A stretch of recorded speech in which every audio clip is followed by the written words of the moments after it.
বাংলার বীরভূম জেলার ছোট্ট একটি স্থান তারাপীঠ। এখানে বিরাজমান মা তারা, যিনি হলেন দেবী কালী বা শক্তির এক বিশেষ রূপ।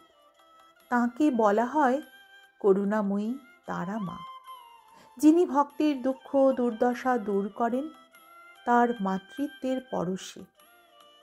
পুরাণ মতে তারা দেবী হলেন মা পার্বতীর এক রূপ, যিনি সমুদ্র মন্থনের সময় মহাদেবের গলায় বিষ লাগলে তাকে নিজের স্তনে স্থান দিয়ে বিষ নিবারণ করেন।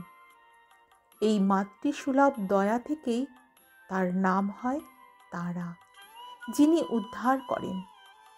ঐতিহাসিকভাবে জানা যায়, তারাপীঠের এই মন্দির প্রতিষ্ঠা করেছিলেন ভক্ত বামাখ্যাপার আগের এক মহাপুরুষ ব্রহ্মানন্দ গিরি।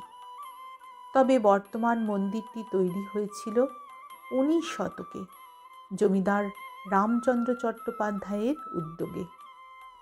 এখানে পূজিত হন মা তারা শ্মশান তারা রূপে, তাই তারাপীঠকে বলা হয় মহাশ্মশান। এখানে প্রতিদিন সকাল থেকে মায়ের পুজো শুরু হয়।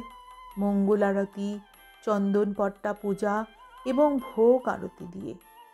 ভক্তরা বিশ্বাস করেন মায়ের দর্শন করলে জীবনের সব দুঃখ কষ্ট দূর হয়ে যায়।